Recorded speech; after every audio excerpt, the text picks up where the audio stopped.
Tov, Erev Tov, Beshem Hashem, Naaseh V'Nasseh.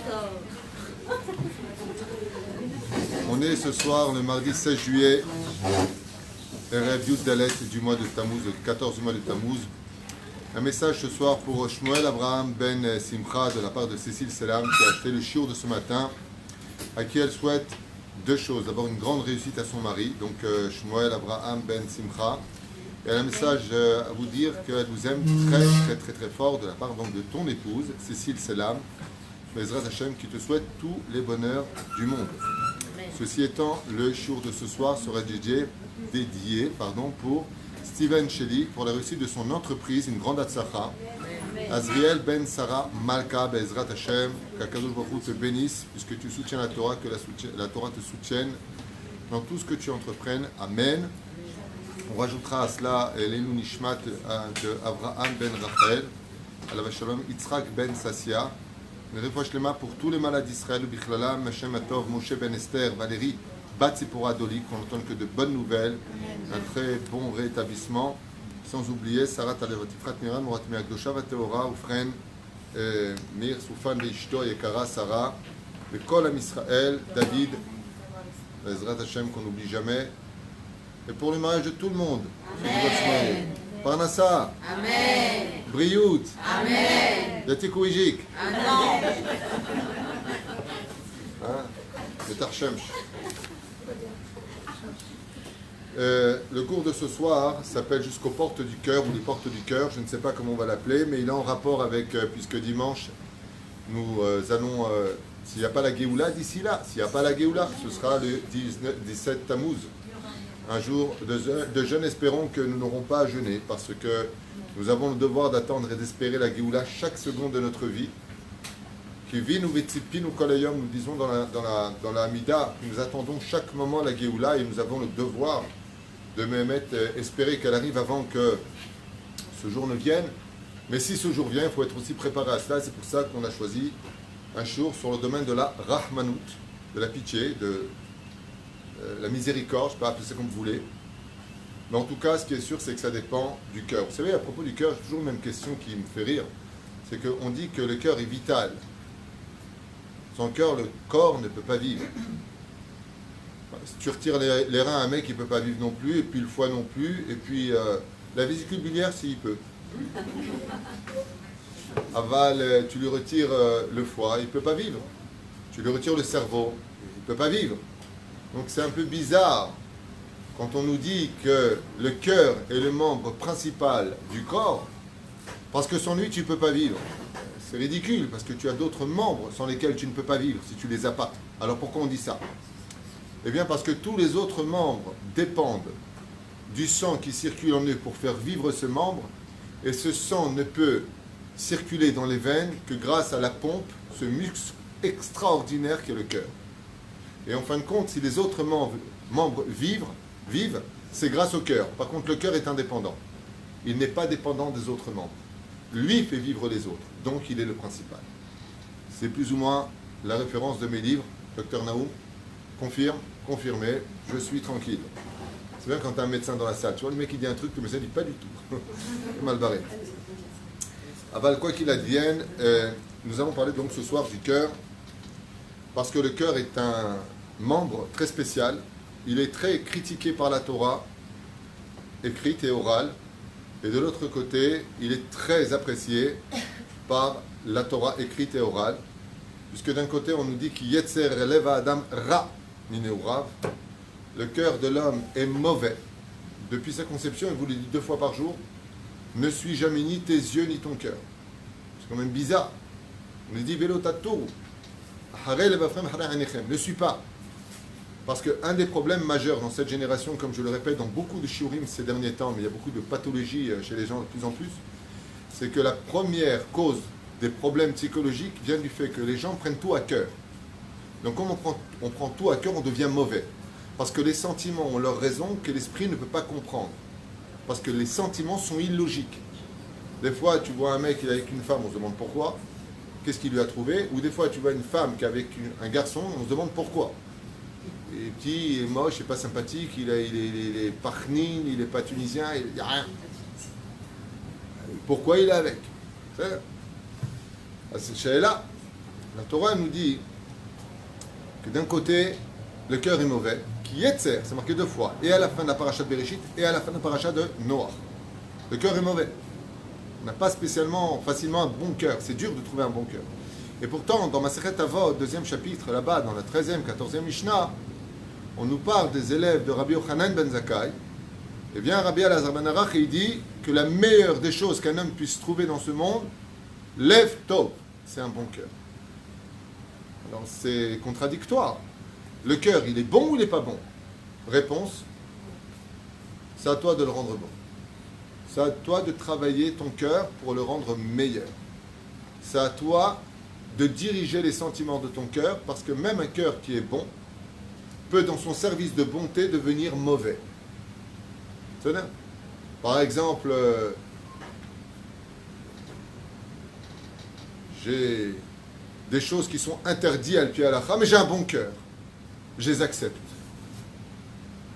Philippe vient avec son mec Robert à la maison. Il faut avoir un grand cœur. Sur de la touma chez toi. J'ai un grand cœur, je t'amène Shabbat à l'aéroport. T'as pas de cœur, quoi. Il n'a pas comment y aller. Tu peux pas l'amener Shabbat. Faire attention comment cadrer son cœur, comment diriger son cœur. Parce que le cœur peut mener l'homme à faire de plus grandes catastrophes que de construire un univers. D'accord ? Quand vous avez 2 personnes qui n'ont pas le droit de se marier selon le judaïsme, un juif avec une non-juive, par exemple. De toute façon, tu n'as pas de cœur, maman. Tu n'acceptes personne. Le cachour avec le cœur, c'est un interdit de la Torah. Roule vite, je suis pressé, il faut qu'on arrive à temps, il est en train de pleurer. Mais quand tu as un feu rouge, ben, tu passes pas. C'est exactement pareil. Il y a des codes dans la vie. On ne peut pas, au-delà des codes, faire passer nos sentiments. Il y a un moment pour s'aimer, il y a un moment pour manger, il y a un moment pour dormir, il y a un moment pour étudier, il y a un moment pour travailler. La vie est codée par des rencontres, par des moments précis. Mais la reine, le cœur, peut être le meilleur ami de l'homme, comme le prescrit la Mishnah et bien d'autres références qu'on ne va pas citer, on n'a pas que ça à faire. Mais le cœur peut devenir le pire ennemi de l'homme, parce qu'à cause d'un bon cœur, qui est mal, comment on dit en français, pas dirigé, qui est mal cadré, non, c'est pas le mot non plus, c'est pas grave, vous avez compris. Canalisé. C'est le mot canalisé que je cherchais à dire. Un cœur qui est mal dirigé, canalisé, cadré, peut devenir celui qui t'amènera à tes plus grandes pertes. À un tel point que le Talmud nous dit, celui qui a un trop bon cœur finira même par tomber dans la znout, dans la débauche. Il est gentil avec tout le monde, il est bon. En français, on dit trop bon, trop. Vous avez compris? Aval, pourquoi? Parce que si d'un côté on a vu que le monde ne pouvait pas tenir avec Midat Adin, d'un autre côté, le monde ne peut pas tenir avec Midat Chesed. C'est-à-dire que si le monde ne tenait que sur les sentiments du cœur, il ne tiendrait pas une journée. On est obligé de trouver l'équilibre entre le côté rigueur, dur, justice, Elohim, et le côté Havaya qui aime, peu importe ce que tu es, peu importe ce que tu fais, peu importe ce que tu penses. Je t'aime des zéouzé. Si on n'est pas capable d'avoir les deux ensemble, qu'on appelle Shem Elohim et Shem Adnout dans la Torah, c'est-à-dire Vayomer Hashem Elohim, à parler le cœur et le sentiment, comme on le dit dans toutes nos prières, Le'aha Ava ou Lir'a et Hashem. Tu devras aimer et craindre. Tu devras aimer et craindre. Mais aimer seul, c'est très dangereux. Alors quelqu'un un jour il me dit, ah ouais, il n'y a pas marqué Ve'afta et Hashem. Elohecha. Ve'afta et Hashem Elokecha. Elokecha, c'est quel Dieu? Quel attribut? Midat Adin. Tu aimeras l'Éternel. Tu ne peux l'aimer que si de l'autre côté tu as Midat Adin. Donc comment s'appelle justement cet équilibre du noir et du blanc? Tiferet.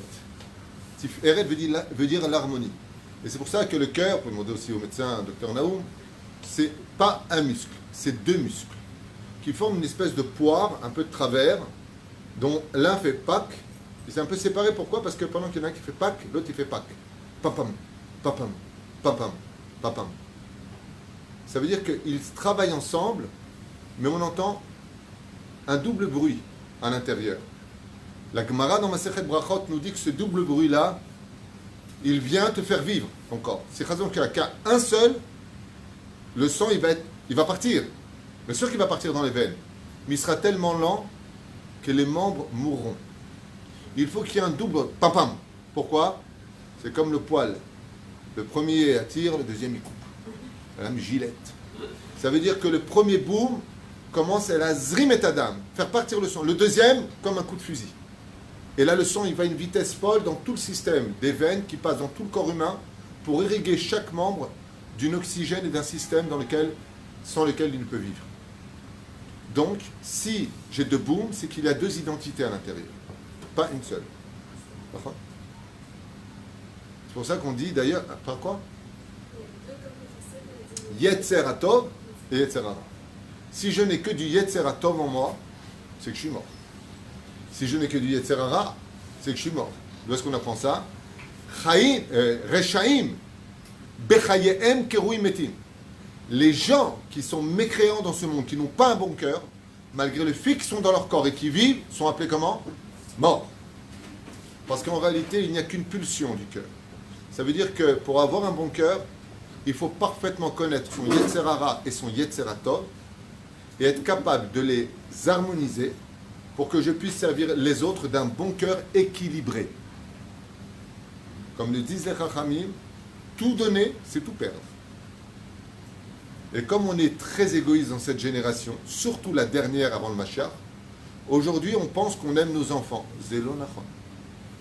C'est vrai à un certain degré, aval zelo nachon. On a de la pitié pour nous. Bon allez, donne-lui. Bon allez, laisse-le sortir. Bon allez, laisse-le partir. Bon laisse-le. Pourquoi tu fais ça? Mais ça me fait de la peine. Donc tu t'aimes. Parce que si c'est pour lui, donne-lui ce qu'il y a de bon pour lui, avec un équilibre. Arrête de tout donner. Tout est gratuit, tout est là, vas-y, ta chambre, ton ordinateur, ta voiture, ta vie. Tu n'es pas en train de lui rendre service. Apprends-lui à être équilibré dans la vie, que les choses se méritent. Pas tout est sur un plateau. La reine, avant de commencer, parce que je n'ai pas commencé le cours, il faudrait peut-être commencer. J'ai toujours mon impresario, ma femme ici devant, qui me dit Darket Amour. Ah, excusez-moi. Cette femme passe avant vous tous, elle me demande le portable, et c'est fait. Donc, on avance dans le sujet. N'oublions pas ce qu'on vient de dire pour comprendre que les portes du cœur sont deux et qu'il faut les ouvrir, donc les deux, pour laisser passer l'ensemble de tous nos jugements vis-à-vis de tout ce qui nous entoure. Akadosh Baruch Hu nous dit que pour la fin des temps, à travers le prophète, je changerai vos cœurs de pierre en cœurs de chair. Vous avez remarqué que jusqu'à aujourd'hui, contrairement à quand on est au Beth Amikdash, pour parler avec Hachem, qu'est-ce qu'il y avait devant le Kodesh HaKodashim, devant le Haron Haïdout? Qu'est-ce qui nous séparait de lui? Un rideau. Bonne réponse, un rideau. Plaisir. La parochet, Hazak ou Bakbouk. Bien. C'est un rideau. Et aujourd'hui, quand on va parler à Dieu, qu'est-ce qu'on trouve devant nous quand on va à Jérusalem? Bravo! Et il est fait de quoi, le mur? Il y a un remède. Il y a un remède. C'est juste qu'aujourd'hui, on n'a pas le troisième temple qui sera empreint d'une neshama spirituelle et que quand on va au Kotel, on trouve un mur. C'est un message que Dieu nous donne. Tant que vous n'aurez pas changé vos cœurs de pierre en chair, vous y trouverez un mur de pierre. Le Kotel Amar. Et pourquoi tout ça? Parce que vous avez tout mélangé. Et si vous observez bien le mot en hébreu, le Kotel, je viens de le dire, à Ma'aravi, qui vient veut dire de l'ouest. Mais Ma'arav, ça vient de quelle racine en hébreu? Celui qui a tout mélangé. Celui qui n'arrive plus à trouver Meorav. Ma'arav, c'est du mot Meorav, qui veut dire celui qui mélange tout. Vous avez tout mélangé, les sentiments. Tant que vous n'aurez pas fait de céder dans votre cœur, à donner une ordonnance précise de comment aimer, comment donner, quelle chose doit être faite, de quelle façon doit être fait. Dans les couples recomposés, par exemple, tu as ton fils, Dougma, je dis n'importe quoi, qui manque de respect à ta nouvelle épouse. Et toi, tu es là en train de justifier un gamin de 8 ans face à une femme qui est ta femme et qui n'a pas à subir tes déboires du passé. Tu diriges mal ton cœur, tzaddik. Tu dois apprendre à ton fils d'abord à respecter les gens plus âgés que lui, petit 1, et puis petit 2, surtout le plus important, éduque ton fils. Mais le pauvre, il est victime d'un divorce, donc tu comprends, je ne vais pas lui en rajouter. Non, ça c'est parce que tu te fais de la peine, tu veux acheter ta conscience. Donc tu n'es pas quelqu'un qui a un cœur en ordre, il n'est pas ordonné. Donc tu vas prier au kotel à Maharavi. Va prier devant le mur. Parce que là-bas, il y a le reflet de ton cœur. Tant qu'on n'aura pas réussi, vous avez remarqué, c'est extraordinaire. Qu'est-ce qu'on met dans le kotel quand on veut parler à Dieu? Du papier. Et le papier, qu'est-ce qu'on fait? On le plie. La pierre ne se plie pas. C'est pour t'apprendre que quand tu veux te faire entendre, tu sais te plier à l'autre. Donc tu prends ce symbole, tout ce que l'on vit, c'est des symboles de vie. Pour t'enseigner que Béhémet arrête d'être représentant de Dieu avec un cœur de pierre. De Péroucha. À votre service. Je changerai vos cœurs de pierre en cœurs de chair. De Péroucha d'abord. Le mot Rahmanout, miséricorde et un bon cœur, c'est celui qui est capable de ramener l'autre dans une situation de Rehem. Le mot Rahmanout, dans sa racine, vient du mot matrice. C'est là. Rahmanout, Rehem. Hein? Matrice. Ça veut dire que pour trouver la Rahmanout absolue, c'est d'être capable de redonner renaissance, une revie, on va dire, une renaissance de la vie à l'autre. J'ai jamais vu une mère dire à son fils dans le ventre, je suis fâché contre toi. Et pourtant, qu'est-ce qui nous casse les pieds? On ne le voit pas, mais il se fait sentir. Tu manges, tu as des aigreurs, il a des cheveux, tu as envie de vomir, tu as ceci, tu as cela, tu as le bidule, tu as le chouette, et tu es là en train de le caresser. Tu dis, attends que je sorte, maman. Quand tu es capable d'avoir de la Rahmanout, c'est quand tu es capable de renouveler une renaissance du mot Rehem, Rahmanout, c'est les mêmes lettres. Je vais revenir vers toi, Keil, où aujourd'hui tu viens de naître. Et donc, si tu viens de naître maintenant, c'est que je ne veux pas tenir compte du passé pour lequel j'aurais pu mal te juger. Vous entendez, les mots, ils sont très importants. Mais le mot Rahmanout fait en Gematria 704. Et pour Gematria, ça a la formule suivante qu'on va étudier chez Rabbi Nachman, puisqu'on va être dans le Sefer Amidot pour parler de la Rahmanout, qui comme lui peut en parler, duquel il est marqué Vayomer Avi, Vayomer Ineni Beni. Quand tu appelles Hachem, ou quand Dieu t'appelle, Vayomer Avi, il appela son père. On parle de Yitzhak et de Abraham. Ici, il y a un sujet qui est très intéressant. L'Akedat Yitzhak, le sacrifice, c'était un sacrifice du cœur ou du sechel? On apprendra que c'est un sacrifice du cœur. Vayomer Avi, Rahmanout. Vayomer Ineni. Pourtant, c'est Midatadin, c'est avec un couteau. Tuer son fils, c'est Midatadin. C'est la rigueur. Et il dit, mais non, pas du tout.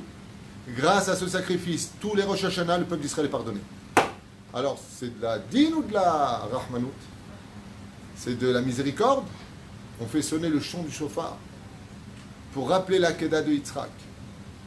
La reine, il dit, quand tu dis le mot Rahmanout, c'est quand que tu appelleras ton père, Hachem, Vayomer Avi, Vayomer Ineni, Dieu te répondra, me voici. Moi, je suis là aussi pour toi. Pourquoi? Parce que si tu as de la pitié pour les autres, automatiquement, quand Dieu, tu l'appelleras, il aura de la pitié pour toi. Donc, Vayomer Avi, Vayomer Ineni, Gematria, Rahmanout. Encore une Gematria, Dodit Safan Tilach. Mon bien-aimé m'observe. Qui Dieu regarde dans ce monde? Chazal, ils disent que ceux qui ont de la Rahmanout. Rahmanout, vous avez compris, miséricorde, pitié, amour, bon cœur, c'est ça que vous voulez. Celui qui a un bon cœur dans sa poitrine, Dodi Tsafanti Lach. Dieu il te regarde à toi, parce que tu as un bon cœur. Il y a une chose qui ne se teignait jamais au Beth Amikdash. Ner Tamid. Ner Tamid, très bonne réponse. Une chose qui ne s'éteignait jamais, il n'y a pas grand chose à trouver. Juste le Ner Tamid, Gematria, Rahmanout. Pourquoi est-ce que Dieu laissait toujours la lumière briller sans jamais s'éteindre? Pour te faire comprendre que dans le cœur de l'homme, la Rahmanout ne doit jamais s'éteindre. Gematria, Rahmanout, Ner Tamid. Je finis avec les Gematriot, comme ça on va passer à autre chose.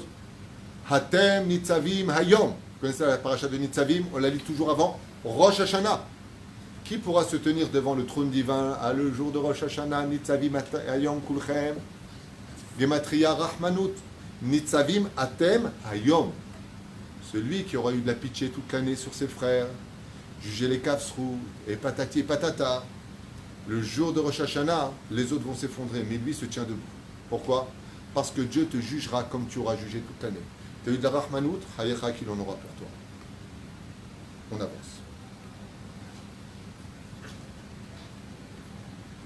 On a l'habitude, j'ai repris des passages ici que j'ai notés à toute vitesse. Qui Adam karov le'atzmo, car l'homme est proche de lui-même. L'homme a l'habitude d'être midatadin et justicier, des fois même au nom de la Torah pour les autres. C'est ça, le religieux et la religieuse. Mais pour lui, il est toujours miséricorde. Vous avez remarqué ça? Quand toi, tu viens en retard, tu as toujours des excuses. Mais si l'autre, il vient en retard, tu dis, je ne te comprends pas. Et pour finir, pour avancer, on pourra constater que tous les grands d'Israël qui ont été sélectionnés n'ont pas été sélectionnés pour leur taille, leur beauté ou leur qualité, mais pour une seule chose. Ils avaient un cœur pur et rempli d'innocence. Abraham a été choisi pourquoi? Parce qu'il accueillait tout le monde avec amour. Et qu'un jour, quand il est venu d'un paracha de Vayera, le veau s'est enfui jusqu'à Marat Marpella, selon la Torah, même si le Rambam explique que c'était une prophétie. Et quand il a attrapé le veau après des kilomètres de course dans le désert, le veau s'est mis à boire, il est rentré dans Marat Marpella, il a pu découvrir le fameux tombeau des Havot, qu'on connaît à Hebron. Et il a ramené ce veau dans ses bras en retour, parce qu'il a dit, tu dois avoir mal aux pattes d'avoir autant couru à travers ces cailloux dans le désert. Akadosh Baruch Hu lui a dit, si tu as de la pitié pour un animal, tu mérites d'être le premier père de la nation juive. Encore un personnage, si vous voulez, il y en a plein, mais on va en faire quelques-uns seulement. Yosef Hatzadik. Pourquoi est-ce qu'il a été choisi parmi ses frères d'être le père des 12 tribus, comme c'est marqué dans les Teilim? Bizarre, il est passé de frère à père. Bizarrement. Pourquoi? Parce qu'il a toujours jugé ses frères du bon côté. Il a eu de la pitié pour eux. Mais il avait une parfaite pitié. Il a fait prisonnier Shimon, pour ne pas que Lévi lui mette à feu et à sang l'Égypte. Donc par pitié, il a su aussi punir. C'est l'homme parfait, Yosef. Moshe Rabbeinu, pourquoi a-t-il été sélectionné? Parce qu'alors qu'il faisait paître les moutons de Yétro en hébreu, un mouton s'enfuit et monta sur la montagne du Sinaï. Et Moshe lui dit, viens ici. Et le mouton lui dit, je ne veux pas. Alors Moshe lui courut derrière. Et il est monté comme ça jusqu'en haut de la montagne du Sinaï. Moi j'aurais attrapé, j'aurais fait un michui en haut avant de descendre. Et Moshe Rabbeinu, dans sa grande miséricorde, il a vu que le mouton avait soif, il a trouvé une source d'eau, et c'est là-bas qu'il rencontrera Hachem. Ça veut dire que pour que Dieu se dévoile à lui, il a utilisé un mouton pour le faire venir jusqu'à lui. Viens ici maintenant, lui dit. Car l'endroit sur lequel tu te trouves, je traduis dans le cas des gens qui me disent que je parle que l'hébreu, je traduis. Retire tes sandales, car la terre sur laquelle tu te tiens est saine. Mais le Midrash, il nous apprend quelque chose d'extraordinaire. Il dit, c'est vrai que Dieu a utilisé le mouton pour l'amener jusqu'à lui, mais l'épreuve était où? Comment Moshe va réagir avec ce mouton qui lui a cassé les pieds en montant la montagne? Et Moshe, quand il est arrivé et qu'il a rattrapé le mouton, il l'a caressé. Et il s'est excusé près du mouton, il lui a dit, j'avais pas compris que tu avais si soif que ça. Alors, Dieu s'est dévoilé à lui. C'est par la mida de la rahmanout que Kadosh Baruch Hu s'est dévoilé à Moshe. C'est ses midot à lui, son cœur pur qui a pu donner à Moshe Rabbeinu. D'ailleurs, Rabbi Moshe disait toujours à la Vachalom, Rabbi Moshe Deri, il me disait, quand tu rencontres des gens qui ont vraiment un bon cœur, un vrai cœur, pas le bon cœur, j'aime ma femme, j'aime la femme de l'autre, j'ai un bon cœur de tout le monde. Je ne parle pas de celui-là. Celui qui est vraiment un bon cœur, il m'a dit, ne t'inquiète pas, il est impossible qu'il meure sans faire teshuva. C'est impossible. C'est Dieu lui-même qui le ramènera à la Torah. Parce que la première base et qualité de toute la teshuva, c'est un bon cœur. Aaron, Oev Shalom, Verodev Shalom, toujours à trouver des excuses pour les uns et les autres, a été sélectionné pour être le Kohen Gadol représentant entre le peuple d'Israël et le Créateur du monde. David Amelech, détesté de ses frères, jeté par ses parents, a prié toute sa vie pour ses frères et on le voit. Pour comment il a rencontré Goliath, je veux aller voir comment vont mes frères, il prend de la nourriture avec eux. Tes frères qui t'ont traité de bâtard, qui t'ont jeté, et crève aujourd'hui avant demain, vous voulez ma mort, jouez la vôtre. David Amelech avait un cœur pur. Extraordinaire. Il dit à son père, je veux aller voir mes frères. Et là-bas, il rencontrera Goliath. Et parce qu'il a eu de la pitié pour ses frères, alors qu'ils n'étaient pas spécialement amis avec lui, une conduite de frère vis-à-vis de lui, Akadosh Baruch Hu l'a mis sur ses frères. La liste serait longue, on s'arrête là, et on commence l'étude de Rabbi Nachman, Zkuto Tegan Aleinu, Lechaim Tovim Shalom. Alors, voici les conseils du Sefer Amidot de Rabbi Nachman sur les conséquences de celui qui veut travailler à partir de ce soir son bon cœur. Mais juste avant de commencer, il est quand même impératif de ne pas oublier que charité bien ordonnée commence d'abord par soi-même, et en premier quand on est un homme par sa femme et quand on est une femme par son mari. Il est très souvent fréquent, vraiment, c'est un pléonasme, très souvent fréquent. C'est comme descendre en bas, monter en haut, femme de ménage, ça s'appelle la pléonasme. Le père des chiens.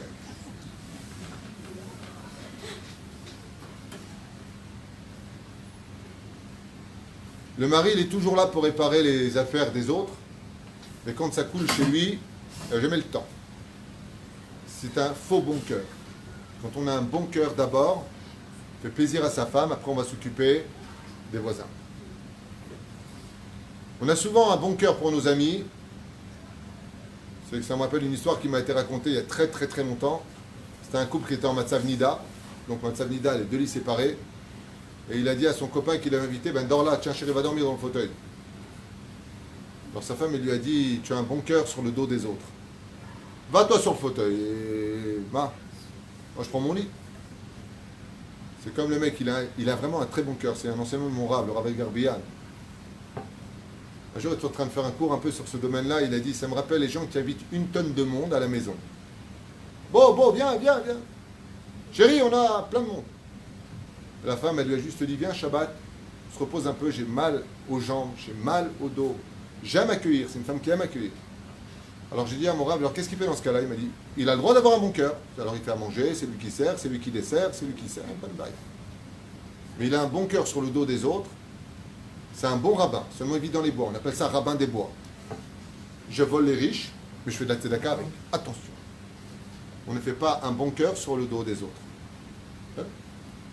Rabbi Nachman écrit les conséquences, le salaire, les résultats de celui qui déciderait d'emprunter la politique de la Rahmanout, d'avoir un bon cœur, d'ouvrir son cœur.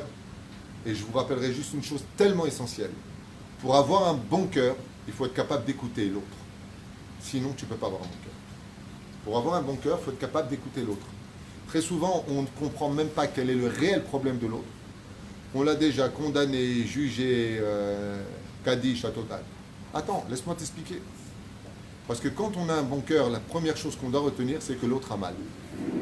La deuxième, c'est pourquoi il a mal. Nous, qu'est-ce qu'on fait? On va juger pourquoi il a mal, et après on estimera s'il avait raison d'avoir mal ou pas au cœur. N'importe quoi. Je sais pas, quand tu marches sur le pied de l'autre, qu'est-ce que tu lui dis? Tu lui dis pas, je vous ai marché dessus? Tu dis, excusez-moi, je n'ai pas fait exprès. Et là, tu regardes. Vous avez remarqué ça? C'est un siman.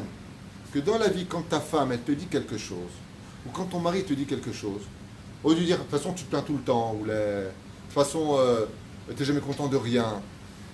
Tishma, ma baya shelo. Qu'est-ce que ta femme te demande? Qu'est-ce que ton mari te demande? Qu'est-ce qui ne va pas? Qu'est-ce qui lui fait mal? Donc tu ne peux pas avoir de bon cœur si tu ne sais pas écouter. Tends bien l'oreille quand il y a un problème. Parce que si tu as compris le problème, tu verras que tu auras beaucoup moins d'efforts à faire d'avoir un bon cœur.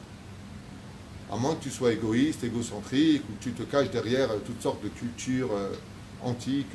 Moi je suis comme ça, je suis né comme ça, mes parents étaient comme ça. Ben, tu n'avais qu'à te marier avec eux, Andouille. Je supporte pas le côté, ben moi je suis comme ça. T'as qu'à changer, tes nez sans dents, elles ont poussé, non? Eh ben alors, t'as qu'à changer. C'est pour ça que t'es né, pour changer. Mish merachem alanim, celui qui a pitié des pauvres, celui qui a un bon cœur, qui a de la rahmanout pour les pauvres. Qu'est-ce que ça veut dire, les pauvres? Pauvres en argent ou pauvres en Torah. Ça s'appelle un pauvre. Dans le judaïsme, le vrai pauvre, c'est pas celui qui n'a pas d'oseille. Dans le monde d'en haut, quand on voit d'Avrichim qui étudient la Torah toute la journée, on appelle ça des multimillionnaires. Les anges, ils appellent ça, regarde le riche. Quand tu vois des gens très riches qui ne connaissent pas la Torah, ils disent, te rends compte les clochards? C'est pas moi qui insulte. Dans le Talmud, c'est marqué Am Haaretz. Un homme qui est extrêmement riche, que Dieu le bénisse, il lui rajoute. Ouais. Mais qui n'a pas de Torah en lui, ça s'appelle un pauvre de l'esprit. Un homme de la terre, exactement. Am Haaretz. Exactement, le mot, c'est pas comme ça, c'est pire. C'est bourg vers Am Haaretz. C'est dur à entendre, mais c'est pas moi qui l'écris. Celui qui n'est pas content, il va au côté, il prend un panneau, il met un gilet jaune, il dit pas content, pas content. C'est marqué comme ça et j'y peux rien. Je vous retransmets la Torah de nos pères. Celui qui a de la rahmanout pour eux. Donc il ne connaît pas la Torah ou il n'a pas d'argent. Et toi, tu vas lui donner cette joie de connaître la Torah, de raconter de belles histoires au lieu de juger. Tu n'as pas le droit, c'est pas bon. Une belle histoire, amène-le avec le sourire. Il reverra la Géoula et la reconstruction de tout ce que Hachem amènera sur terre. Il sera capable de le vivre parce qu'il aura eu de la pitié pour les autres. Gam menatseach tamid. Il faut savoir que celui qui a un bon cœur, donc bon cœur, ça s'exprime par quoi? C'est écouter, c'est pardonner, juge du bon côté. Tout ça, c'est des synonymes d'avoir un bon cœur. D'accord? Avec tout le mal. Et vous allez voir le pire. Rabbi Nachman, il va aller très loin. Il va dire, Bichlal, t'as fait que du bien et on t'a fait que du mal en contrepartie. Regardez le salaire que vous allez entendre ce soir, ça va nous changer un peu notre vision des choses. Alors bien sûr, mes chères sœurs, nous ne sommes pas, donne-moi une gifle, je te tends la joue gauche. Mais il y a ici un salaire, si tu es capable de voir que dans les épreuves, c'est Dieu qui est derrière. Pourquoi ça t'est arrivé, tu le sauras à 120 ans. Et peut-être avant. Aval, si tu es capable, malgré tout ce qui a été fait, d'être au-dessus du problème et de rester les kafsrout, alors Be'ezrat Hashem, à partir de ce moment-là, Rabbi Nachman te dévoile Gam menatseach tamid. Quoi que tu aies comme problème, si tu as un bon cœur, tu as de la pitié, tu juges les kafsrout, tu sais écouter, pire, enfin mieux, tu pries même pour l'autre. Waouh! Tu ne perdras aucun combat. Attends la fin, tu verras que ce sera toi le gagnant. Et si tu ne vois pas dans ce monde, c'est pour l'éternité que tu prendras le championnat du monde. Personne ne te prendra ça. Shen Rahmanout. Et si tu veux savoir pourquoi, et là ça va vous donner un petit signe dans la tête, ou un canard, ça dépend, un jeu de mots. Pourquoi, d'après vous, selon Rabbi Nachman, il y aurait des problèmes de gens pauvres sur terre de plus en plus? Dans son livre ici, Sefer Amidot, Moreno Arav Rabbi Nachman ben Fega nous dit, quand il n'y a plus de Rahmanout sur terre, l'ange de la pauvreté a le droit de s'abattre sur terre. Si on tombe dans un monde égoïste, pourquoi la pauvreté s'abat-elle? Ra'av bichla, il parle de la famine. Les mots, je ne voulais pas les traduire, mais c'est ce qu'il dit. La famine, le travail cesse dans le monde, il n'y a plus d'oseille. Il dit, si tu veux savoir c'est dû à quoi? C'est dû au fait que tu ne sais plus donner, ni de ton temps, ni de ton argent, ni de ta compassion pour l'autre. Alors ça ne va pas. C'est pour ça que dans la vie des couples, je fais une parenthèse tellement importante. Quand ça ne va pas financièrement dans la vie d'un couple, le couple ferait bien d'aller avoir un peu plus de pitié l'un pour l'autre, de s'écouter un peu plus, d'être un peu plus proche, de passer de la guerre à l'amour. Pourtant, on voit de plus en plus d'associations qui aident justement. Le problème, c'est que c'est des associations. Une association qui n'aide pas, ce n'est pas une association. On parle d'humain.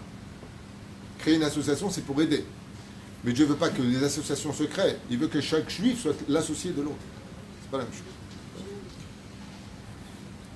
Et plus vous verrez de vols, Gam Zelot Mitrabé, quand tu entends qu'il y a de plus en plus de voleurs sur terre, ça vient du manque de compassion des gens qui sont pauvres, des gens qui sont malheureux, qu'on n'a plus de problème de regarder sans aucune peine à l'intérieur du cœur.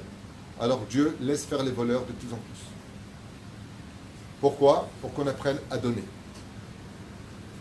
Mishemit Palel Bekoach, celui qui prie de tout son cœur chaque jour. Zoché le Rachem al Aniim, par ce mérite-là, il dit à Kadosh Baruch Hu, si tu pries devant moi de toute ton âme et de tout ton cœur, je te donnerai comme je savais que vous allez m'oublier pour me donner à boire, je suis parti boire juste avant.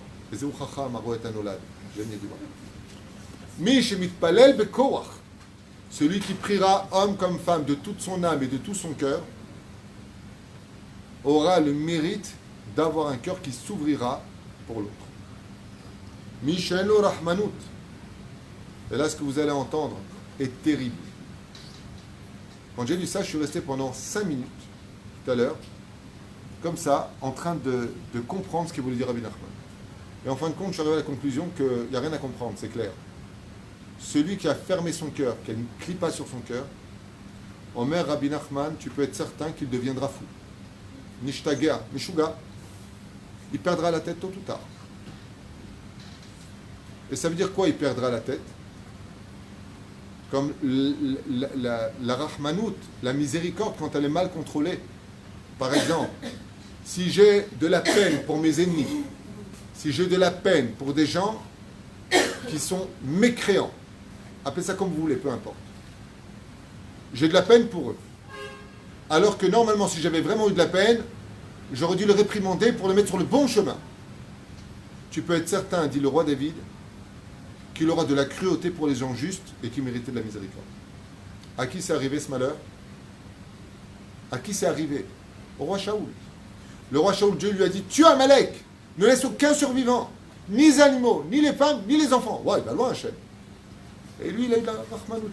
Les animaux, les enfants, oh, on est juifs. Dieu lui a dit, qui a créé le cœur, qui a créé la pitié, qui te demande? C'est moi. T'es plus que moi. Avec l'histoire du roi Shaoul, ça s'est retenti à Esther, mais ça s'est ressenti aussi avec 6 millions de morts pendant la Deuxième Guerre mondiale. Tu as eu de la pitié pour Amalek, roi Shaoul, tu nous as tué 6 millions de juifs et beaucoup plus encore. Tu as commis une grave erreur. Qu'est-ce qu'il a fait Hachem? Il a permis au roi David d'aller se cacher dans la ville de Nov, chez les Kohanim, des tzadikim gmurim, tous des Kohanim, habillés de blanc, respectant la Torah et les mitzvot. Le roi Shaoul a sorti son épée, il les a tous tués. De là, le roi David a dit, celui qui a de la pitié pour Amalek finira par être cruel. Ça va? Cruel. Ouais. Faut pas se tromper ici. Cruel pour ceux pour qui ils auraient dû avoir de la pitié. Et c'est un petit peu ce que j'ai constaté d'ailleurs cette semaine, quand on m'a raconté une histoire d'un homme qui a beaucoup de pitié pour... par exemple, quelqu'un de sa famille est avec un homosexuel, l'autre il est avec un goy, l'autre avec une goya. Que Dieu les bénisse, j'ai rien contre eux, chas shalom. Mais c'est interdit dans notre Torah. Ici, on est dans une bête Knesset, on parle de Torah. On aime toutes les créatures de Dieu, mais c'est pas compatible, c'est interdit, pas chou, tu perds tout. Ouais. Mais ces enfants qui sont religieux, par contre, c'est pas acceptable. C'est un truc de malade. Là, j'ai de la miséricorde, là, j'en ai pas. Là, c'est exactement ce que disait Chachamim. Celui qui a de la rahmanout, là, il ne faut pas en avoir, finira par être cruel, là où il aurait dû avoir de la rahmanout. Ce qui est choquant, c'est quand ils vont mourir, ces gens-là, à 120 ans, dans le monde d'en haut, qu'est-ce qu'ils vont être choqués de leurs bêtises humaines. C'est pour ça que même pour ce genre de détails, il est bon d'avoir un rave à savoir comment réagir dans chaque situation. Parce que celui qui suit son cœur, il a oublié que dans son cœur, il y a aussi autant de Yetzerara que de Yetzerato. Et pour savoir à qui tu parles, il faut avoir un esprit de Torah. Parce que dès que ça contredit la halakha dans ton cœur, c'est que c'est ton Yetzerara. Celui qui a compris ça, il vient de fermer un grand livre d'histoire. Baruch Hashem. Ça vous intéresse? On continue? On n'est qu'au début du début. On en a pour un quart d'heure. Celui qui ferme son cœur, comme les pervers narcissiques entre autres, sont complètement atteints à tous les degrés, qu'ils sachent qu'ils finiront fous et seuls. En général, ils finissent seuls et fous. Et s'ils sont encore avec leur conjoint, ils vont finir par de toute façon la finir, donc ou le finir. Mishemeshalem tova tahat ra'a. Celui qui fait du bien à celui qui lui a fait du mal. Ouais. Il y a une histoire qui m'a beaucoup choqué d'un tzaddik. D'ailleurs, en Breslev, vous savez que les lettres du mot Breslev, c'est Bassar Lev, un cœur de chair, du mot Breslev. Il a un associé qu'il a pris avec lui parce qu'il était à la Panima. Cet associé, après 10 ans d'association, il a tellement bien monté son histoire qu'il a viré celui qui l'avait pris. Ouais. Le pire, c'est pas ça. C'est que 5-6 mois plus tard, il a besoin de demander à son associé qu'il a pris dans son affaire, que lui-même il a mis à la porte. Ouais, il s'est arrangé dans les papiers. Il faut que tu me signes un papier. Parce que j'ai des problèmes. Lui est parti le voir, il lui a dit Chas v'shalom que tu aies des problèmes. Où il est? Il lui a signé le papier. Ou c'est un tzadik gamour ou c'est un hamor gamour. Baruch Hashem. Vous n'allez pas me croire. Cet associé-là n'a jamais été marié, il n'a jamais trouvé son zivouk. Dans cette même année où il a signé, il a rendu Tova Tachat Ra'a, il a rendu service. Il a trouvé la femme de sa vie. Il a fait le chidour le plus merveilleux de sa vie et il m'a dit, tu sais quoi, on m'aurait dit elle ou la société, c'était elle. Et comme Dieu sait tout à l'avance, il me l'a fait. J'ai payé un prix cher pour l'avoir, mais ça c'est surnaturel. Celui qui est capable de redonner le bien à des gens qui t'ont fait du mal, c'est que tu es au-dessus de la nature. Tu es presque comme Dieu. Ça dépend de quel mal. Oui, bien sûr, ça dépend de quel mal. Tu vas chez le dentiste, il te fait mal, tu dis combien je vous dois. C'est mignon. Alors quel est le salaire selon Rabbi Nachman? Celui qui rend le bien pour le mal. Rabbi Nachman il dit Marachim lo shnotav yamim tovim et shanim tovot. On lui rajoute des bons jours dans sa vie et de longues années de vie. C'est un élixir de vie. Celui qui est capable de surmonter son cœur et de voir Hachem derrière des gens qui lui ont fait du mal. Et lui, non seulement il ne rend pas le mal, mais il rend service à ces mêmes gens-là. Il dit, sache que du ciel, si tu devais mourir à 60 ans, tu mourras à 90 ans. Tu verras tes enfants, tes petits-enfants, tes arrière-petits-enfants, la totale. C'est le salaire de celui qui est capable de ce tel niveau. On continue. Aleda Rachmanut itbatel mimcha ta'avot. Vous savez qu'on a 3 ta'avot principales dans le corps. Les ta'avot, c'est des envies, des passions, des... Ok? Yetzer hara. 3. On adore l'oseille, on adore manger, et on adore l'amour. C'est les 3 faits. Celui qui veut surmonter ça, et il n'y arrive pas. Je veux manger, je veux dormir.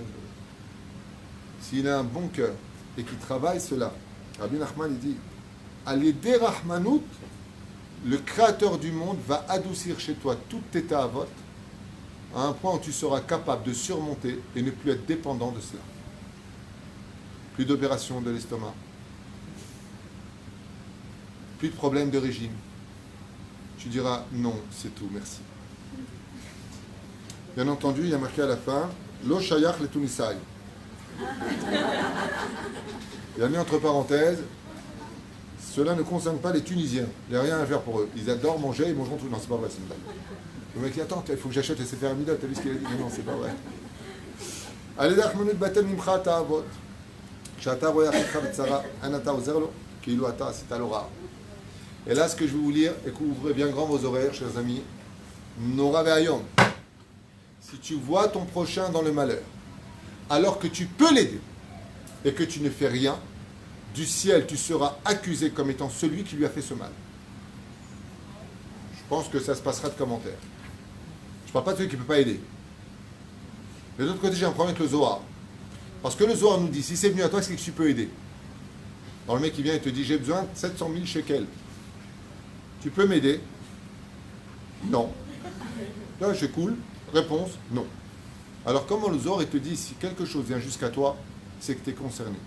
Il suffit simplement de tourner la page et Rabbi nous répond à cette question. Notre maître extraordinaire qui enferme en lui toutes les torotes nous dit tu ne peux pas l'aider. Tevakesh al Abrahamim. C'est tout. Tu ne peux pas l'aider financièrement. Tu ne peux pas lui trouver un hatan. Tu peux lui trouver une kala. Elle n'arrive pas à tomber enceinte. Ça vient à tes oreilles. Tu dis, je m'appelle Laïla, moi je suis l'ange. Elle a eu tombe enceinte. Non. Cette personne, elle n'est pas bien parce qu'elle n'arrive pas à tomber enceinte, elle ne trouve pas son mari, elle ne trouve pas sa kala, et que ça vient à tes oreilles, c'est que tout simplement, Rabbi Nachman, il dit Tevakesh ala Abrahamim, prie pour qu'il trouve, c'est tout ce qu'on te demande. Va pas faire après à la banque, ne te suicide pas, mon pote, c'est bon. Juste si c'est venu à toi, ça veut dire, Yiratson, quelque jour où Bezrat Hashem, il dit Daï pour toi, que tu trouves ton zibou, que tu sois heureux dans ta vie. trouve une bonne parnassa. Prie, c'est tout ce qu'on me demandait, on ne voulait pas plus que ça. Mais toi, tu es là et tu dis, il m'a pris pour 30 millions d'amis ou quoi? Tu te palènes, fais un teili. Allez. Ou alors, Bezrat Hashem, t'inquiète pas. Cette année, si Dieu veut, ça viendra. Trouve une parole, un sourire.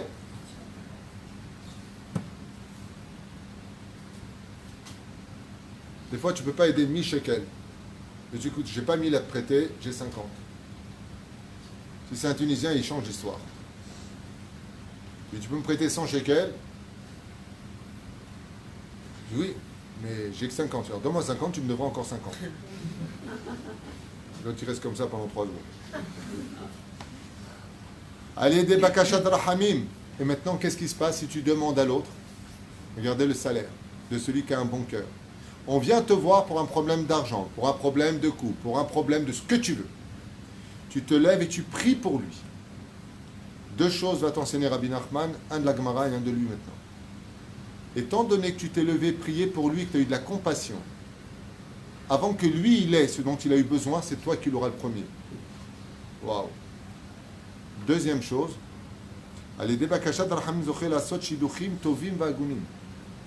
pour ceux qui veulent se marier, celui qui veut un bon shidduch, agoun, ça veut dire cette fois tu t'es pas trompé dans le khatan et la kala. Si tu te lèves pour demander de la rahmanout pour ton peuple, pour les gens que tu croises, Akadosh Baruch Hu t'enverra un zivug sans nisayon, sans épreuve. C'est le bon mari, c'est la bonne femme. Celui qui veut passer les fêtes et ressentir les fêtes, non pas comme un poids, mais une grande réussite spirituelle, et qui fait ces fêtes, n'a qu'à juger les kafsrout tous les juifs. Et son salaire sera que Dieu lui fera ressentir la valeur du Shabbat, des Moadim et de Chol HaMoed. Ça veut dire que quand ils viendront, il va passer des moments mamash exquis en lui. Dieu va réveiller son âme à ressentir les fêtes. Pourquoi? Parce qu'il a justement de la rahmanout pour les autres. Celui qui n'a pas de rahmanout, qui ne prie pas pour les autres, finira par se faire attraper par son Yetzer Hara, ou alors prisonnier, même en prison. Chez Farnes Eze Balechaim. Et c'est pour cela qu'une personne qui veut éviter ce genre de choses, ça commence d'abord par la nourriture des animaux, dit Rabbi Nachman. Bizarre. Okay? Comme Moshe Rabbeinu, on l'a vu. Parce que celui qui est capable d'abord de la pitié pour les animaux, à plus forte raison, s'il est normal, non pas comme les SS, il aura de la pitié pour les hommes. Zgoula la Asir Atzvut. S'il y a des gens qui sont rasratik, il y a des gens, ils sont rasratik, qui s'appellent Tchabéav, toute l'année. Ça va? Ouais, ça va. Ça va le boulot? Ouais, tu peux aller mieux. Ça va ta femme? Ouais, je crois, ouais. Pour tes enfants, c'est bien? Bon, bien. Et toi, tu es toujours comme ça? Ouais. En tunisien, on appelle ça un jetni rasra tamout. Le mec, il est rasratik à mourir. Il est triste. Qu'est-ce que tu fais dans la vie? Je suis rasratik. Triste. Rabbi Nachman, il dit c'est très simple. Il y a une façon de retirer ça, mieux que les médicaments. Plus que le sport. Plus que tout. Donne. Apprends à donner. Médicaments, antithèse de l'adzvout, rahmanout. Quelqu'un qui a de la rahmanout, Dieu lui donne le mérite d'être fier de lui. Ça lui montre le sourire aux lèvres. Parce que les gens ne sont pas fiers d'eux. Même ceux qui crient après leur femme, qui crient n'importe quoi, qui font n'importe quoi, au fond d'eux, ils savent qu'ils ne sont pas bécédaires. Ils ne vont pas le dire, ils ont d'orgueil. Ils vont demander pardon, ça ne va pas, je suis Dieu. Enfin, il y a Dieu, il y a moi. On va demander pardon quand même. Allons, Dieu ne se trompe jamais, je suis son fils. Hein. Allons. Que le Seigneur soit avec toi. Il dit, celui qui veut soigner ces pathologies débiles de Baal, ouais, chéatrie la tête. Plus que ça encore. Tu ne peux vraiment aimer l'autre que quand tu donnes. Il y a une femme un jour dans un shlom bayit qui me dit j'ai du mal à aimer mon mari. Et tu l'aimes pas du tout, tu as... Ah, il y a peut-être une étincelle comme ça qui est au fond de mon cœur. Je lui ai dit alors commence à faire une grande messiroute nefesh pour lui, commence à lui donner beaucoup. et tu vas te rendre compte que cette petite braise devient un feu de forêt. Et c'est pareil pour les maris. Il y a des gens qui confondent entre une femme et une femme de ménage. Quand tu veux aimer ta femme, il faut t'investir. Le fait de s'investir pour l'autre, d'écouter, de faire ce qu'il faut, ça va ouvrir chez toi une dimension d'aimer. Rabbi Nachman. J'ai pas fini.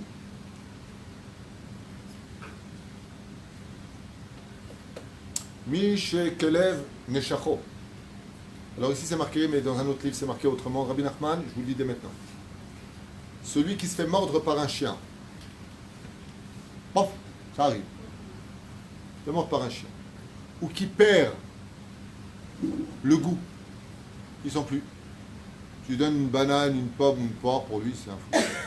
Il ne voit pas la différence au niveau du goût. Celui qui chas shalom perd le goût.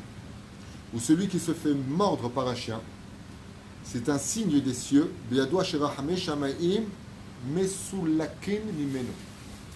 Ça veut dire, je vais traduire, je suis là pour ça, c'est qu'on lui annonce du monde d'en haut que la miséricorde divine est en train de s'éloigner de son dossier à lui.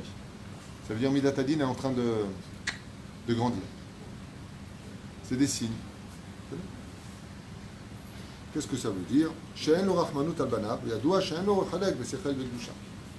Rabbi Nachman nous dit, Mishenu Rachmanu, Al-Banav, celui qui n'a pas pitié d'abord de sa femme, de ses enfants.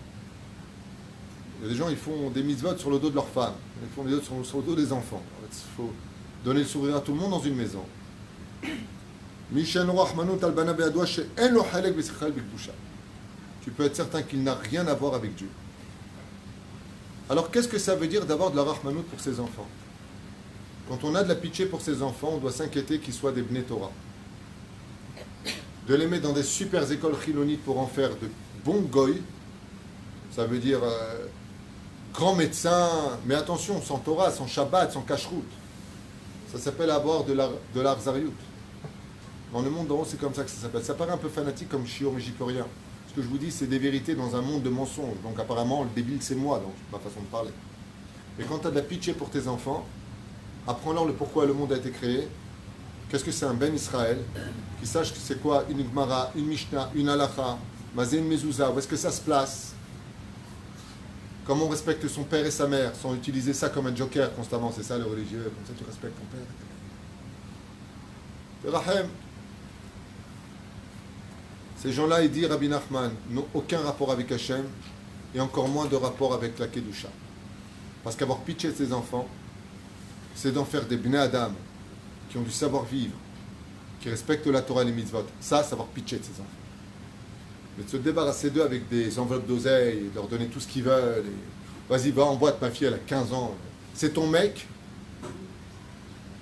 Dans le judaïsme, dans la Torah, ça s'appelle, tu as fait de ta fille une prostituée. Je suis désolé pour le mot employé, celui qui n'est pas content, gilet jaune, truc, cotel. Allez voir celui qui a créé le monde. Ce que je vous enseigne, je vous le montre noir sur blanc. C'est pas de moi. Mais encore une fois, en 2019, mardi, dire une chose pareille en public, ils vont appeler la police. Arrêtez-le, c'est un fou ce mec. Il est fanatique. C'est Yala Torah, c'est juste notre Torah que tu as oublié. C'est tout. Rien de plus, rien de moins. C'est toi qui as oublié la Torah.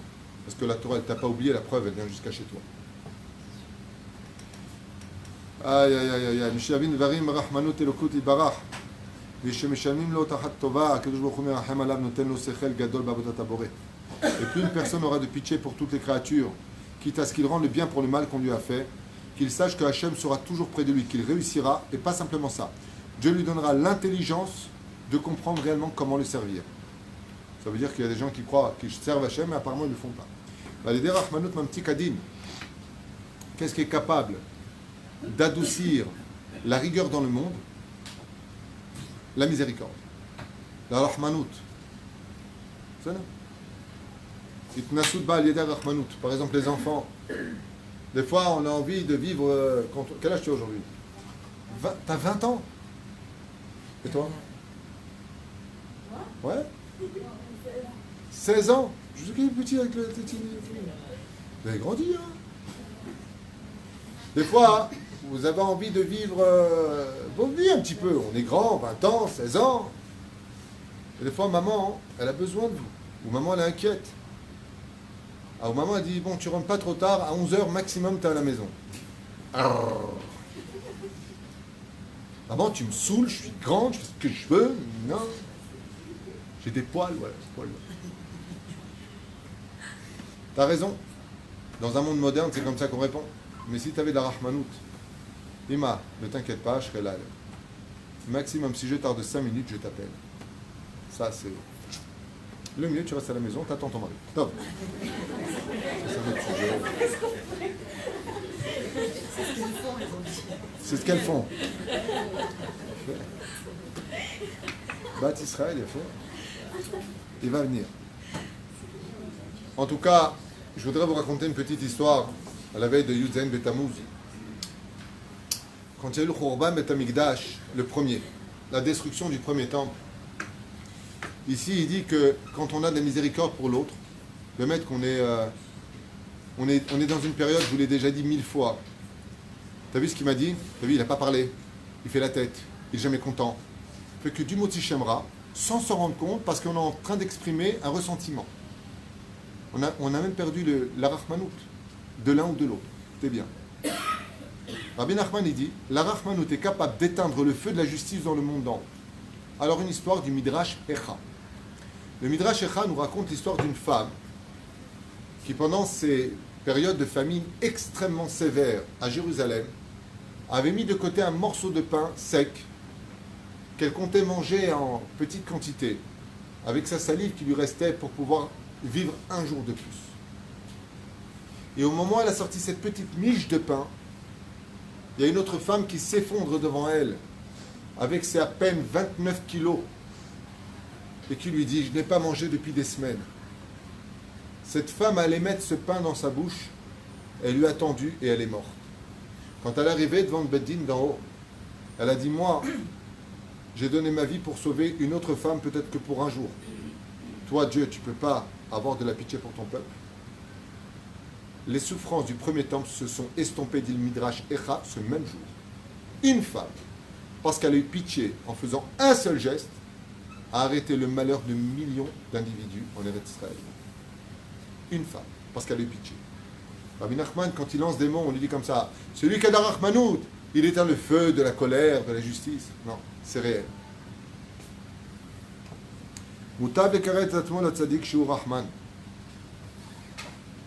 Il est préférable de s'approcher du tzaddik quand il est lui-même rempli de miséricorde. Et pour finir, tzaka ou bichya balayla, yoter nishma'at lerachem. Quand on veut parler à Dieu et que ça ne marche pas, on prie, ça ne marche pas, ça ne marche pas, ça ne marche pas, il y a des moments où le ciel se remplit de miséricorde, et c'est la nuit, après Chatzot. Si tu te lèves parler à Dieu à ce moment-là, c'est le moment de la miséricorde dans le ciel, et tes prières sont beaucoup plus rapidement écoutées par Dieu et exaucées par Dieu que la journée. Jusqu'à Chatzot Laïla, c'est le din. Après Chatzot Laïla, le milieu de la nuit, par exemple, maintenant, c'est à 1h moins le quart, on retourne dans le chesed. D'accord? Donc celui qui se lève prier la nuit, avec des larmes, Yoter Nishmaak le Racham dit, à ce moment-là, c'est un moment propice pour prier Hachem, parce que Dieu est assis sur le trône de miséricorde, tout simplement. El melech yoshev al kiseh rachamim umitnaeg b'chasidut mochel avonot amo. Pourquoi est-ce qu'on se lève le matin, on prie Dieu en disant Hachem? Pourquoi? Et surtout pas la nuit. Parce que si tu viens prier Dieu quand la nuit est tombée, dans sa miséricorde, il est assis sur le kiseh din. Mais après Chatzot Laïla, il s'assoit sur le kiseh rachamim. Donc Dieu, il est sur le siège de la miséricorde. Donc c'est le moment de lui parler. D'accord? Le monde ne peut pas vivre sans Rahmanout, en vous laissant avec ça, parce que toutes les générations qui ont manqué de pitié les uns pour les autres, de compassion, d'aider son prochain, d'ouvrir son cœur dans la bonne direction, pas avec l'assimilation la plus débile de cette génération, eh bien, qu'il ouvre la Torah non pas comme un livre d'histoire, mais comme un exemple. Je vous ai pris quelques exemples. Le Maboul, Le déluge, pourquoi il a eu lieu? Plus personne n'avait pitié de l'autre. Dieu a enseveli la terre sous les eaux bouillantes.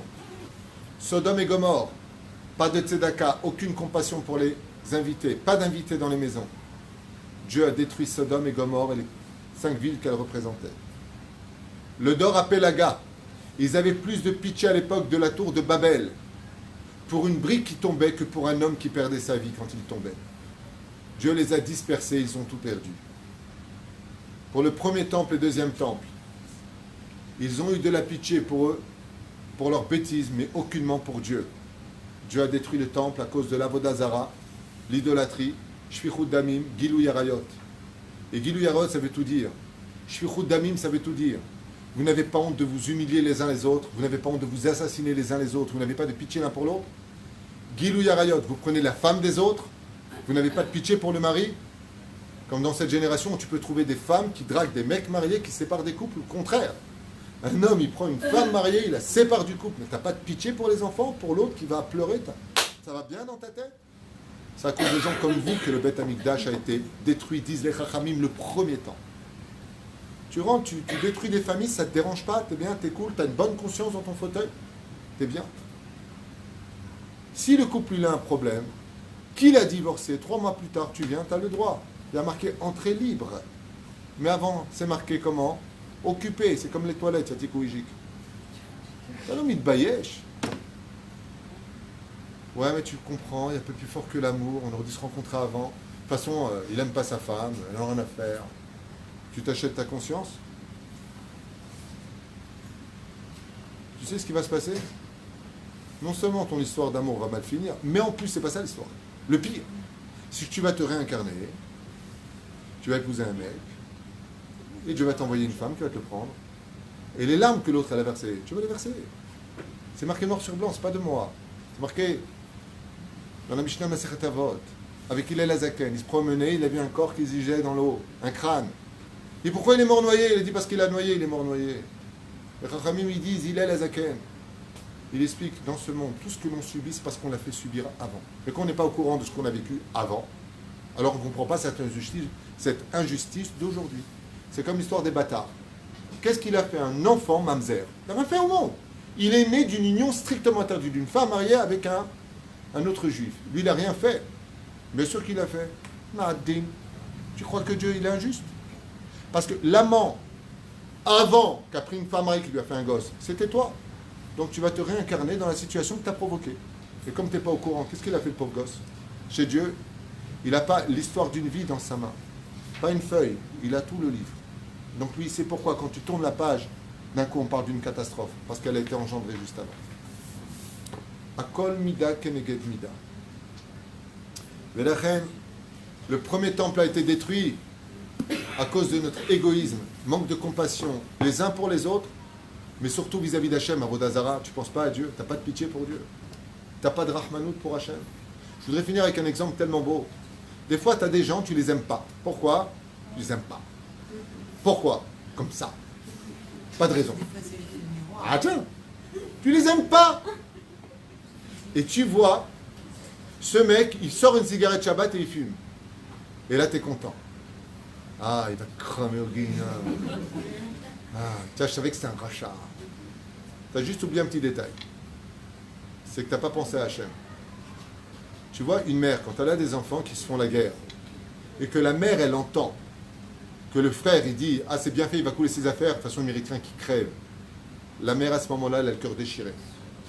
Le Créateur du monde, il dit que tant que tu auras de la haine entre les Juifs, parce que je vais t'éclater, je vais te déchirer, je vais... Tout ce que tu veux, tu as oublié un petit détail. Tu as pensé à moi? Vous savez combien c'est dur pour des parents d'avoir des enfants qui se prennent la tête, qui se maudissent et qui se frappent? Vous savez combien c'est dur pour des parents? Et Akadosh Baruch Hu, il a créé les parents, parce que c'est le meilleur de tous les pères. Avinu Sheba Shamayim. Pourquoi tu ne penses pas à lui? T'as envie de... Retiens-toi, pourquoi? Parce que je pense aussi à Dieu. Dieu regarde tout ça, il n'aime pas ça. Azov. Mais la reine, le deuxième temps, la Shonara et Motzi Shemra. Critique, mauvaise publicité sur l'autre, des étiquettes sur l'autre. Dieu lui a dit, vous n'avez pas de pitié? Je détruis le temple dans la galoute. Allez, disparaissez dans l'obscurité jusqu'à ce que je vous ramène par pitié. Voilà exactement un tour d'horizon sur l'importance d'ouvrir son cœur si on veut réouvrir les portes du ciel qui se sont fermées depuis la perte du premier temple et deuxième temple. Pour pouvoir réouvrir ces portes du monde d'en haut, il faut être capable de réouvrir les portes de son cœur dans cette génération pour arriver, Bezrat Hashem, à des résultats de compassion, d'amour du prochain, de kav zechut, de juger du bon côté. Et je répète une fois de plus, la base de tout ça ne peut exister que quand dans ta propre maison, tu as déjà ordonné à ton cœur d'agir en conséquence, de redonner le sourire à ta femme, de l'épanouir, d'éduquer tes enfants sur une harmonie de shalom et de bien-être à la maison. Et après, tu t'occuperas du reste. Comment on travaille ce cœur? Comment on travaille ce cœur? D'abord et avant tout, tu as raison, c'est une excellente question. Toujours le même remède de Rabbi Nachman, étudier la biographie des sages. Tu sais, aujourd'hui, si le monde est devenu si égoïste, je voudrais vous donner un petit exemple. Moi, je me rappelle, quand on faisait les courses, ma mère prenait toujours soupline. Je me dis, oh, pourquoi elle prend soupline? Plein d'autres. Parce que la pub, c'est soupline, soupline, soupline, soupline, soupline. Ça ne viendrait même pas à l'esprit de prendre une autre bouteille. C'est comme l'asbana. Ça te rentre dans la tête. Ouais. Ça fait longtemps que je n'ai pas mangé de asbana.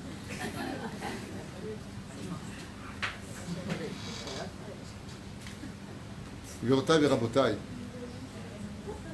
Quand on voit la télévision avant, le film de Bourvil, Finesse, Candy, Albator, Princesse Sarah, le méchant, c'était le méchant. Le gentil, c'était celui qui avait de la compassion, de la pitié.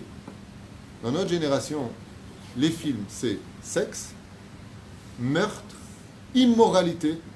Et les meilleurs, les héros, sont les immoraux. C'est-à-dire le mec, il est en train de faire un casse, il a pris la femme d'un autre, la totale, et inconsciemment ou consciemment, en regardant le film, on a les boules que la police va l'attraper. Mais qu'il l'attrape, qu'il le tue le mec, c'est un immoral. On a changé. Parce que ce que nos yeux voient sont archivés et ça travaille comme une pub à l'intérieur de nos cœurs. Quand tu vois Dallas, quoi, tu n'es pas mon père? Une fois, deux fois, trois, jusqu'à ce que de prendre une femme mariée, c'est devenu culturel, moral. Tellement ça pénètre tes pores, tes yeux, tu vis là-dedans du matin au soir. La télévision, les programmes que nous enregistrons changent ce que nous sommes. Pour retrouver cela, il faut étudier la moralité, les biographies d'Rabbi Nachman de nos sages. Vois comment nos chachamim se comportaient et tu verras que toi, tu voudras leur ressembler. Mais pour l'instant, on a plus envie de ressembler à JR qu'à Bobby. Donc, résultat des courses, comme nos héros, ouais, dans cette nouvelle génération, sont tous des mecs qui tuent, qui prennent des femmes, qui parlent que d'oseille. Eh bien, quand on va au travail, on se prend pour des acteurs inconscients, parce qu'on est tout simplement archivés constamment par de mauvaises influences extérieures. Elles ne sont pas simplement dans l'atmosphère, elles sont sur nos écrans, sur nos pubs. Et pour finir, je finirai avec une chose très banale. Aujourd'hui, avec tout respect que je vous dois dans ce bête midrash, la nudité des femmes, c'est une normalité. Alors qu'il y a simplement à l'époque de ma jeunesse, c'était honteux. C'était honteux. Chez les goïms, I'm singing in the rain. C'était honteux.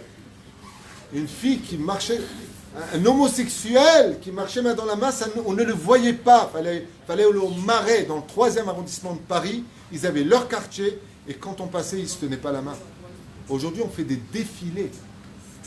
Comment tu veux que notre jeunesse s'en sorte avec une telle immoralité, des feuilletons immoraux, que ce soit Dallas, que ce soit Mon Gloire était moche, que ce soit Dynasty, que ce soit Les Feux de l'amour. Qu'est-ce qu'elle regarde encore ma mère? Que ce soit... Hein? Les Feux de l'amour, j'ai dit déjà. Avec tout ça, comment tu veux que Top Model, l'île de l'amour, on a fait la boue, comment ils appellent ça là? L'île de la... L'île de la tentation, où ils parlent de leurs problèmes sexuels de façon culturelle. Comment tu veux que les jeunes filles de 15, 14, 16 ans ne vivent pas ça dehors? Avant, une fille qui était vierge, c'était une batte Israël, on était fiers. Aujourd'hui, une fille qui est vierge, on dit elle a un problème. Voilà où on en est dans cette génération. Et c'est marqué dans la Gemara de Sota 49 à Moudbet. La vérité sera retournée. Ne'edar, ça veut dire la vérité disparaîtra de ce monde. On vivra que dans un monde de mensonges. Donc il est évident que ce genre de cours sera certainement pas apprécié par plein de gens. Mais excusez-moi de vous avoir servi la vérité sur un plateau en or, parce que c'est à vous de changer, pas à la Torah, de descendre vers vous. Kol tout.